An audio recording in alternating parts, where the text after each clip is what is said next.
Saya Muhammad Dikmat Langsar ya. Saya dilahirkan di Denpasar, Bali karena mengikuti tugas ayah saya. Ayah saya sebagai seorang dokter, lulusan NIAS juga tahun 1939, seangkatan dengan Prof. Saman. Dan ayah saya itu memberi motivasi saya luar biasa untuk menjadi dokter. Saya adalah anak kedua dari 7 bersaudara akhirnya. Beliau, almarhum ayah saya itu ditugaskan berputar-putar. Pertama lulus dari NIAS ke Bandung, kemudian Bandung ke Denpasar, kemudian ke Solo, dari Solo ke Purwodadi, Purwodadi ke Cirebon, Cirebon ke Makassar, Makassar ke Denpasar. Jadi saya sampai tidak naik kelas karena harus ikut orang tua. Dan betul-betul tidak ada penyesalan atau menolak tugas itu. Sehingga saya mencontoh bahwa dokter itu harusnya demikian. Jadi saya kemudian disekolahkan di Surabaya, di Senui, kemudian masuk ke kedokteran, tidak dites. 1960 ya, jadi dites. Dan tentu saja sebagai teman ayah saja juga nitipkan saya pada Prof. Saman. Dan akhirnya diterima, bukan karena ini teman saya. Saya sekolah di SMA terbaik di Surabaya waktu itu adalah SMA Senui ya. Saya di sana tidak punya teman perempuan karena semua laki. Kalau mau teman perempuan SMA harus datang ke SMA Santa Maria. Jadi saya waktu itu masuk ke kedokteran tahun 1960. Saya dulu tertarik dengan psikiatri. Ya. Sehingga saya ingin masuk ke kedokteran karena tertarik dengan psikiatri, satu yang abstrak. Banyak yang mengatakan bahwa masuk ke kedokteran itu amazing. Berhubungan dengan kehidupan kematian manusia, ya. Menimbulkan trust, kepercayaan pada orang, pada kita, menolong orang yang sakit, berbuat amal ibadah yang luar biasa karena menolong orang sakit. Itu yang menolong saya masuk ke dokter. Tapi yang utama sudah tentu adalah lingkungan ya. Ayah saya dokter dan saya sangat tertarik dengan ayah saya yang berjuang begitu luar biasa, bukan hanya sebagai dokter, tapi beliau sebagai pejuang ya, bolak-balik masuk penjara. Praktek itu kemudian diambil Belanda atau sudah tidak tahu kemana. Ibu saya harus mencari keliling-keliling. Ya, waktu di Purwodadi ada kelas kedua, ada PKI, kita ngungsi dan sebagainya. Ayah saya ikut PMI. Jadi itu yang mendorong saya bahwa dokter itu bisa lebih dari duty call-nya, bisa beyond di duty call ya. Sehingga saya tertarik masuk fakultas kedokteran.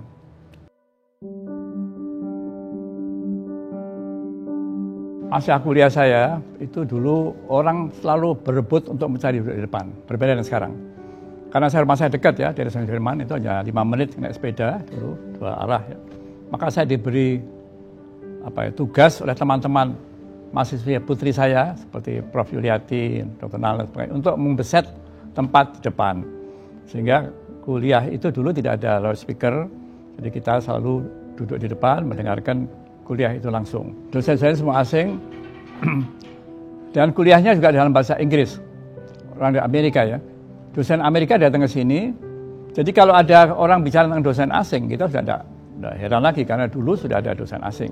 Jadi waktu masuk ke kedokteran itu tidak pernah digambarkan oleh dekan kah, oleh staf fakultas itu, apa sih sosok seorang dokter itu. Ya, jadi ini saya ingin juga usul. Sekarang problem base ya, problem based learning itu beda dengan zaman kita dulu. Ya. Sudah ngerti ya problem based learning itu karena mengikuti baru Tamrin. Saya ikut pertama kursus problem base ini. Di situ disebutkan the function of medical doctor is to identify and manage problem. Nah itu mengenal dan memanage problem effectively, efficiently, humanly. Ya, sehingga kita pakai itu untuk logo atau di Dr. Somo. Ya, melayani pasien dengan efektif, efisien dan dengan manusiawi. Itu yang problem base ya. Jadi itu yang saya ingin. Sebenarnya saya banyak ingin ngomong tentang kedokteran ya, tentang kurikulum kedokteran ini. Ya, itu yang ingin saya sampaikan tentang pendidikan kedokteran di zaman saya dulu. Dulu masih departemen base ya kuliahnya. Tidak integrated seperti sekarang. Meskipun kita pakai SPICES ya, tapi tetap departemen-departemen. Saya ingin tekankan ini ya, sekalian kepada para mahasiswa atau para PPDS, para dokter.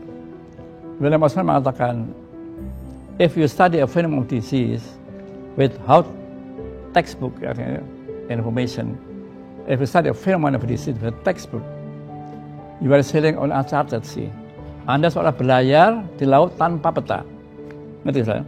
But without patient, then you don't go to sea at all. Tapi tidak dengan pasien, maka Anda tidak akan pernah, tidak akan ke laut sama sekali. Jadi patient adalah penting, tapi juga textbook itu ada simbol dari information. Saya sangat sedih sekali kalau seorang spesialis tidak pernah baca buku. Apalah ya. Karena apa? Saya ingin nanti para dokter spesialis itu saya anggap VIP, saudara ya. VIP. Bukan dokter umum VIP, karena kan berlapis-lapis diseleksi. Ya, masuk SMA diseleksi, lulus ujian negara diseleksi, masuk fakultas kedokteran kan saya ikut ujian. Seleksinya berapa orang masuk? Masuk PPD 1 diseleksi. Nanti masuk S3 diseleksi. You are a very important person. Sangat selektif ya, sangat selektif. Ini yang harus dimengerti sehingga para dokter yang sudah doktor, profesor itu harusnya juga bersikap dan behave sebagai seorang very important person. Ini saya katakan agak menyimpang dari itu. Saya kagum sekali dengan Prof. Toha, guru saya. Ya, begitu wibawa ya, sering keliling, atau ada di belakang asisten yang sedang mengerjakan tindakan yang pernah dikeluarkan karena spekulumnya jatuh tanpa sepengetahuan beliau, dipasang lagi, langsung besok dipanggil dan Anda orang mampu tapi tidak cocok di sini, tidak usah masuk. Begitu zaman dulu, begitu kuat ya. Saya masih ngalami. Waktu kuliah wibawa sekali. Sekarang saya lihat, termasuk saya, tidak ada lihat profesor yang begitu wibawa. Masuk ke dalam ruang kelas, diantar oleh asistennya Dr. sampai itu Els ya, bawa fetus kuliah, agak ribut sedikit. Kemudian beliau mengatakan kalau di luar negeri, kalau ada dosen kuliah jarum jatuh akan kedengaran. Maka sekarang langsung mahasiswa itu diam. Betapa halusnya perasaan mahasiswa zaman dulu. Ini bedanya dengan sekarang.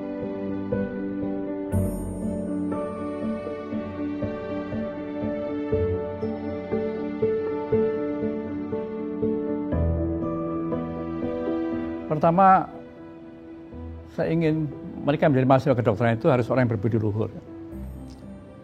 Saya baca bukunya dari bukunya The Nazi Doctor ya, itu The Nuremberg Trial. Dia mengatakan di situ, ya dokter itu dilatih untuk membuat Übermensch ya. Manusia itu dimasukkan di bawah suhu minus sekian Kelvin, ya macam-macam. Saya sampai hati. Di situ ditulis akhirnya seorang etisis ya akhirnya mengatakan, only a good person can be a good physician. Hanya orang baik yang bisa menjadi dokter yang baik. Hanya dokter yang baik bisa jadi spesialis baik. Nah masalahnya sekarang, bagaimana kita menseleksi mahasiswa itu untuk orang yang berasal dari orang baik. Ya, intinya orang baik gimana? Orang baik dari keluarganya. Pendidikan keluarganya bagaimana? Pendidikan lingkungannya bagaimana? Ya, kemudian pendidikan sekolahnya bagaimana? Ini satu ya ingin saya katakan. Tapi itu mempengaruhi dalam diri saya.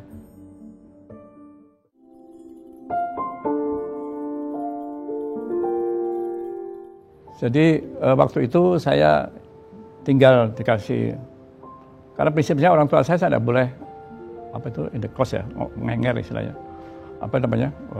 Tinggal di orang lain. Ayah saya membeli rumah langsung dari Belanda, dilengkapi semuanya. Ya, kemudian dilengkapi semua, saya tinggal di sana. Kemudian ada om saya yang jaga di sana. Dan banyak mahasiswa saya tinggal di sana, tinggal profesor dia banyak ya, yang jadi dokter dan sebagainya tinggal di sana. Bagaimana waktu itu saya mengisi waktu luang saya. Saya orang yang senang seni, ya, lukisan. Dan saya pada waktu SMP kelas 2, saya belajar piano klasik. Ya, piano klasik hanya setahun. Kemudian saya pindah karena ada SMA di Denpasar, saya pindah ke Surabaya. Kemudian piano itu saya dibawa ke sana. Jadi itu merupakan hobi saya, hampir tiap hari saya main piano. Tapi main piano klasik, waktu saya mau masuk belajar piano ke guru, ayah saya bilang sudah belajar sendiri aja. Dan berakhir saya megang piano tahun 67, dan lulus dokter. Dan sampai sekian tahun saya tidak pernah, tahun-tahun setelah saya pensiun sebagai guru besar ini, saya mencoba main piano lagi, ternyata bisa.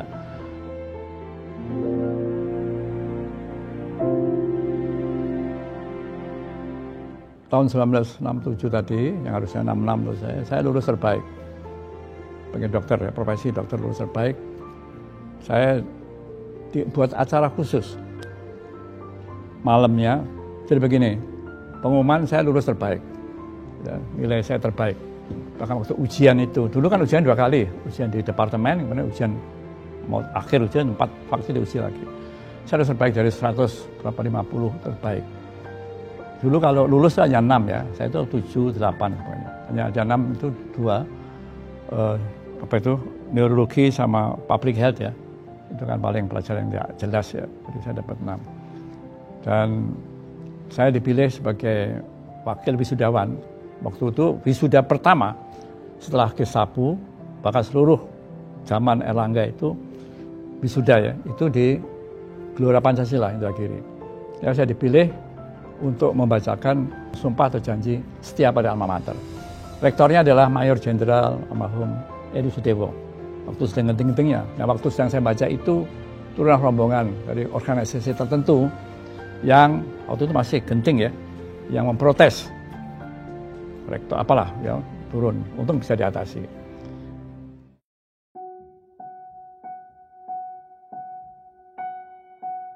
Ya. Saya waktu PPDS itu sudah diajak untuk aktif dalam pendidikan. Terutama guru saya adalah Prof. Haryadi, itu yang saya kagumi, yang sangat teliti dalam masalah pendidikan. Saya selalu magang dengan beliau.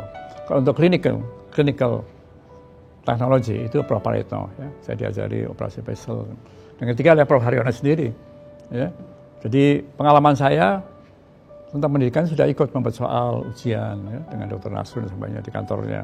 Sampai malam itu kita kerjakan sendiri dengan Prof. Haryadi waktu itu. Jadi saya selama ada biro pendidikan di Fakultas Kedokteran, tiap dekade ganti, saya selalu tidak pernah lepas. Dan saya pernah malah dikirim, saya ikut juga terlibat di dalam CMS itu, ya, Consumer Medical Sciences, itu Prof. Marifan Hussein. Jadi saya sangat kagum dengan Prof. Marifan Hussein, sangat kuat ilmunya tentang kedokteran. Saya ikut dengan beliau, sehingga saya dikirim ke Amerika 2 bulan untuk belajar tentang education evaluation. Ya, fokus saya sebenarnya pada kurikulum evaluation, bagaimana membuat ujian dan sebagainya.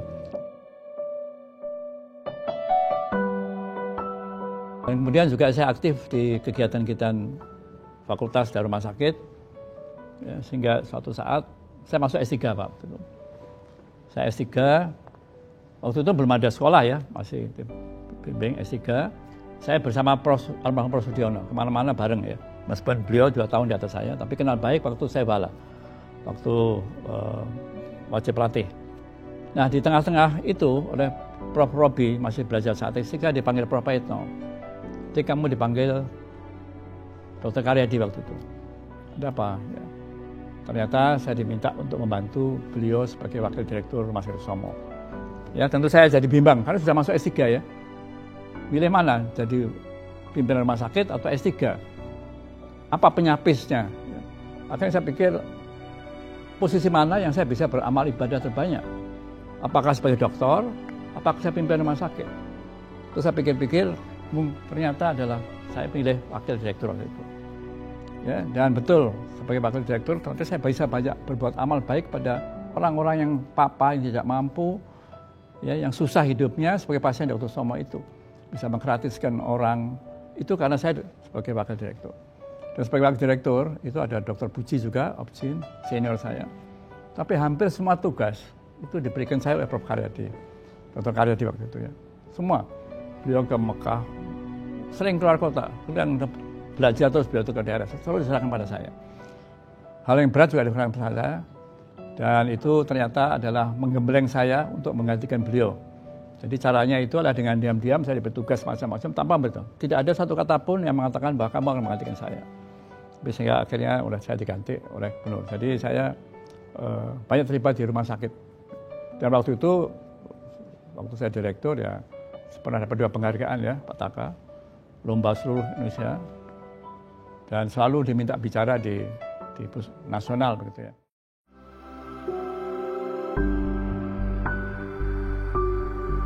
Saya milih profesi dokter itu, saya pilih, kemudian saya hayati, kemudian saya laksanakan Untuk apa? Untuk menambah makna hidup saya. To become my life more meaningful. Menurut saya, lebih berarti hidup saya itu. Kalau saya pagi-pagi pakai baju putih begini, atau sore mau praktek, ditanya tetangga, mau kemana dok? Mau praktek ya? Mau ke rumah sakit ya? That's meaningful untuk saya. Ya, itu pertanda. Maka dengan demikian, jadi seorang dokter itu yang saya rasakan, saya katakan, pertama, you are the lab helping profession, pasti. Ya. Kedua, you are the caring profession. Yang terakhir adalah you are the loving profession. Jadi sebagai yang saya rasakan betul dan saya harus manifestasikan adalah bahwa you are the loving profession. Loving profession itu artinya saudara bekerja itu dengan penuh cinta kasih sayang. Dari mana cinta kasih sayang itu asalnya? Cinta kasih sayang itu dari keluarga. Jadi yang paling berkesan saya adalah keluarga, orang tua saya. Keluarga itu hendaknya dipakai sebagai pelabuhan, sama seperti pelabuhan kapal. Di sanalah kapal itu dicat, diperbaiki dari keluarga. Dan yang paling besar tentu adalah keluarga ya. Oleh karena itu saya selalu mengatakan pada teman-teman, siapapun hormatilah dan sayangilah ibu saudara ya. Itu sudah umum. Saya ceritakan sedikit ya, saya mau ke Singapura ya sama Prof. Bagio Singgih mengantar sekda itu untuk berobat. Saya diminta ikut waktu saya direktur. Di airport Prof. Bagio mengatakan, bentar ya saya tak telepon sebentar. Ada lagi, kenapa? Telepon sama apa? Saya telepon ibu saya mau pamit. Karena ibu saya kebetulan di Jakarta, saya tidak bisa pamit. Bayangkan Pak, seorang sudah profesor masih menghormati ibunya. Ya, itu banyak contoh bagaimana ibu itu sangat berpengaruh pada anaknya. Kalau benar ibunya, doa ibu, ya kalau mau, apalagi saya di Bali itu, kalau anaknya mau ujian, ibunya malam berdoa ke pura, ayahnya juga berdoa ke pura untuk ya, kebaikan. Saudara lihat mobil gede Harley Davidson ya, itu dulu kan bangkrut ya, karena kena Kawasaki dan sebagainya. Maka tokohnya itu memerintahkan pada Starling, CEO-nya, coba hidupkan lagi. Si Starling ini memikir apa ya, apakah mencari uangnya dulu, SDM-nya dulu. Dalam berpikir itu ingat dawuh orang tuanya. Ingat orang tuanya, orang ibunya. Mengatakan bahwa pada semua orang itu ada kebaikan. Kumpulan kebaikan itu dan jadikan itu potensi untuk membangun perusahaan. Betul.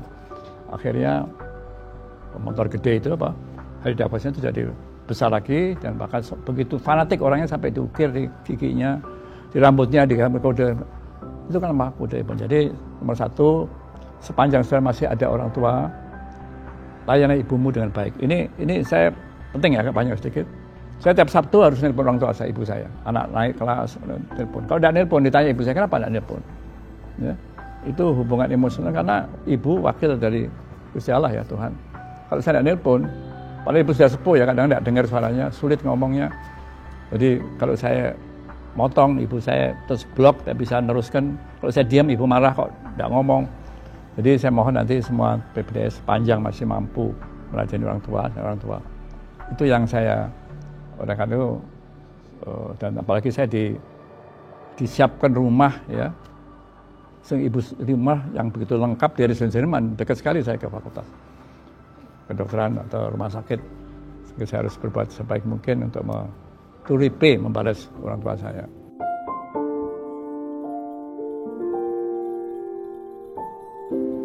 Sudah itu, only a good person can be a good physician. Only a good person kan, hanya orang baik menjadi jaksa yang baik, orang baik bisa menjadi, jadilah orang baik, jadilah orang baik. Ya. Apa itu artinya? Loyalitas pada pekerjaannya, dedikasi pada pekerjaannya, berprestasi kepada pekerjaannya, dan terakhir tidak tercela, baik itu pidana maupun susila. Pada waktu saya direktur, berapa orang yang saya harus pecat ya, karena tercela, berbuat tidak senonoh susila. Meskipun itu anak kolega teman saya sendiri datang ke rumah saya, anak 4, padahal sudah chief, itu berapa kali, objin juga. Tapi saya bodoh ya, saya pecat, saya carikan pekerjaan. Kedua, tadi sepanjang saudara masih ada orang tua, ladenilah orang tua dengan sebaik-baiknya. Ya, saya kalau ke daerah, saya selalu datang ke rumah orang tua PPDS yang atau sudah lulus ya, ke Madiun atau ke PPDS untuk mengetahui bagaimana sih orang itu sebenarnya setelah lulus. Saya ingin tahu juga, tapi saya tidak memberitahu. Ingin tahu ada keadaan sebenarnya. 3, saya kira saudara ini ya, zaman sekarang zaman chaos ya.